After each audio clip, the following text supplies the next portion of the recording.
Gabriel, 9 Australia.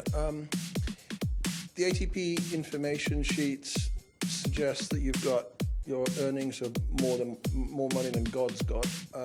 And over here, if you go through and win, there's $4,740,000 in earnings. Do the dollars come into your mind at all? No. Before, after, during, or anything? Only euros. Only euros and dinners.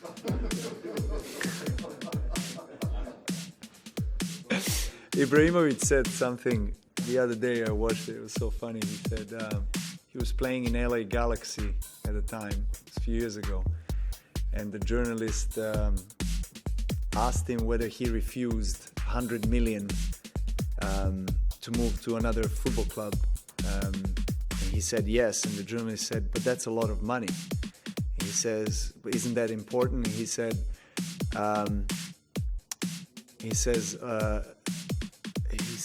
what did he say? Wait a second, I'm trying to remember. He said, money is important. Money is not important. A lot of money is important, and 100 million is not enough. So that was pretty funny. Not that I'm thinking this way, don't get me wrong. But look, it's all public information. Of course, people can see how much we are earning. What the media is not writing about is also the taxes and also all the other expenses, but that's fine. But I cannot sit here and talk about money as an issue in my life or anything like that. I've been very blessed and lucky, and it comes as a consequence of my tennis and the success that I've had along with my family and my team.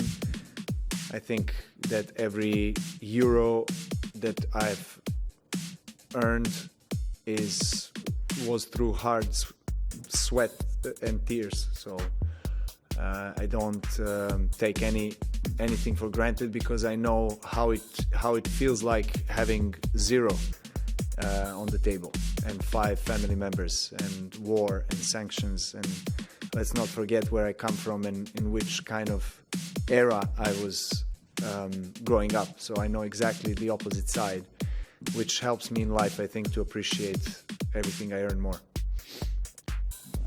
Ubaldo Scanagatta, ubitennis.net, ubitennis.es, and well, you're going to play your 8 finals, ATP finals. What do you remember as the best of the 5 that you won? What is the best memory?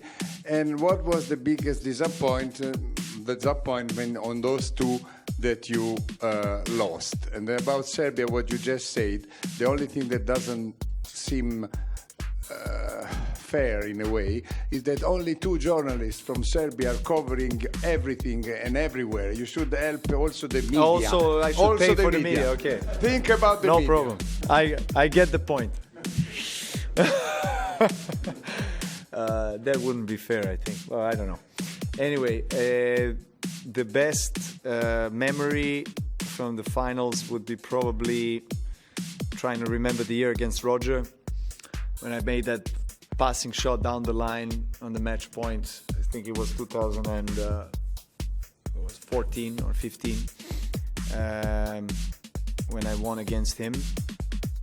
And the toughest loss, well, in the finals I had, as you mentioned, 2 of them would probably be against Murray. Yeah, that year in 2016, and when we were actually fighting for a year and number 1, and he won. So yeah. Hi Novak, Simone Eterno, Eurosport.it. The fact that you play less than you used to in the past, still on this topic about the physical side, is it helping or not? I mean, you usually arrive at the end of the season that you're struggling because you played a lot, but it seems that having not played so much this year is not helping either.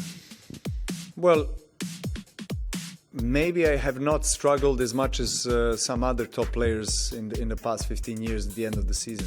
You know, I didn't have majority of the seasons that feeling of struggle at the end. I actually played really well throughout my career, indoor last 3-4 tournaments.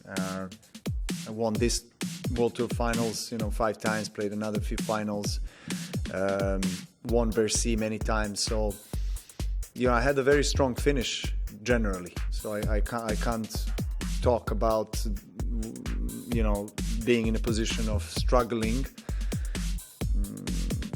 Whether I play less or more, it has always been a case of strong finish for me. Novak, Matt Futterman from the New York Times. Yesterday you got sort of very philosophical about tennis, and I was just curious, is that the way you've sort of always understood the game, or has that evolved over the years? Well, I would like to believe that I'm evolving as anybody else, hopefully in a positive way, and experiencing changes on my body, and of course with my mentality, with my mind, with my character. We all are evolving and moving along. Every single year we are different people, so of course with the different circumstances in life you adapt to them, and you try to be the better version that you have been the year before, not just in terms of athleticism or results or tennis, but just in general. There is more experience, there is more, I like to maybe believe, some wisdom as well in terms of how I see things related to my sport and my life. So of course it's different than, I'm seeing tennis different and the life around tennis today than I have seen it 15 years ago. But I've always been very thorough with my approach and analysis on and off the court.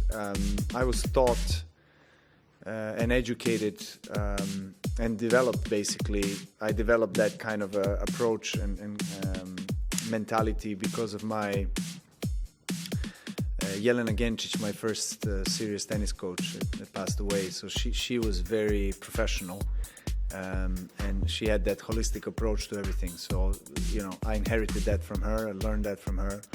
And throughout my life I was really like that always. I really cared about every single aspect. But of course, as I was getting older and each year was passing, more things, more lessons learned, more things added, some maybe put away, and creates a formula of success that is obviously working for you, but maybe not for somebody else. You serve huge, you return incredible with big servers, and you have a special relationship with the lines, looks like. And if you have to choose the surface where you play the match of your life, you will choose this one, and why? I don't think I would choose this one, to be honest. It's, even though I've been playing well, don't get me wrong, of course. If I have to talk about indoor, I'll probably choose a surface that is slightly slower than this one. It's really, really fast. So of course, when you serve well, it helps. But when you don't serve well, you have to struggle a lot and find a way to win from the baseline. That's what I can say. Historically, I've always played pretty well indoor, in different speed of the court, different balls. So I adjust well. I think that's probably one of the virtues that and one of the strengths that I had throughout my career. I adjust very well to the opponent, to the surface, and I always wanted to play equally well on all surfaces. Even though I grew up in Serbia, mostly playing on clay. And I haven't played on grass till I was 17, I think, first time. But over the years, I had a special relationship with the grass. So I'm really happy that I was able to develop this kind of all-round success on all the conditions and tournaments. Hermano, hasta aquí llegó el video de hoy. Si te gustó, suscríbete y dale like porque tu apoyo es muy importante para nosotros. Golpea de revés a la vida y no te pierdas el video mostrado en pantalla. Es tan divertido que si no lo ves te puedes arrepentir.